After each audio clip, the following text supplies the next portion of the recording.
এই গাইজ আপনারা তো জানেন তো যে এই আমরা যে রাজমিস্ত্রি হয়েছে কামটা যে করতে দিতেন এই রোদের মধ্যে ম্যাক্সিমাম কিন্তু রোদের যেটা তাপটা আছে রোদের তাপমাত্রাটা জানেন কত আছে ম্যাক্সিমাম 37 বা 38 ডিগ্রি কিন্তু রোদের যেটা সেলসিয়াস তাপ কতটুকু আছে এই রোদটার মধ্যে যে এত কষ্ট করে কিন্তু যে কামটা করতেছি এই রোদটা যা আছে ভাই রোদটা কেউ কম নাই কোনো বেড়া কম নাই যে এই রোদটা যেভাবে ধরবো কিন্তু আগুনের হিট আছে কিন্তু তথাপি কিন্তু আমরা এই রোদের ভিতরে কষ্ট করে কিন্তু কাম করতেছি কিন্তু ওর ভেতর কিন্তু আপনার আমি এই ভিডিওটাও দেখাইতেছি যে কি হিসেবে কষ্ট করে কাম করতেছি যে আমার জানা মতো বিশ্বাস আছে এই পৃথিবীর রাজমিস্ত্রি ছাড়া কোনো পেড়া নাই কষ্ট করে কিন্তু এই রোদটা সহ্য করে কাম করে বাড়ির পরিয়াল ফ্যামিলিটা চলাবার দায়িত্ব কোনো মানুষের নাই যে এই চাষারা কাম করতেছি এই চাষারা একটা কিন্তু খুব বুড়া মানুষ কিন্তু কিন্তু নিজের একটা পরিয়ালটা চলাবার জন্য কিরম একটা কষ্ট করতেছে এই 37-38 ডিগ্রি রোদটা সহ্য করে কিন্তু তাও কাম করতেছে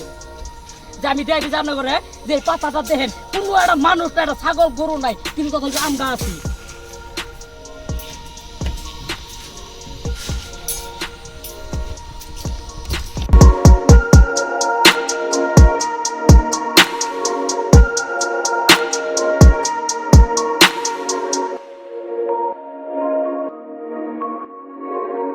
যে কামটা করা হইতেছে দেন যে কিন্তু রডটা কিন্তু একবার রোদের হিটের জন্য কিন্তু বস্তুর হিট আছে দেন বস্তা একটা নিয়ে কিন্তু এই রডটা ধরা হয় তাহলে দেখেন আমরা কিরম একটা এই কষ্টের মধ্যে কিন্তু কামটা যে করতেছি দেন যে এই রোদটা দেখেন এই পৃথিবীর কিন্তু রোদটা এক সহ্য করবো হলে এক রাজমিস্ত্রি লেবার মিস্ত্রি সহ্য করবার পা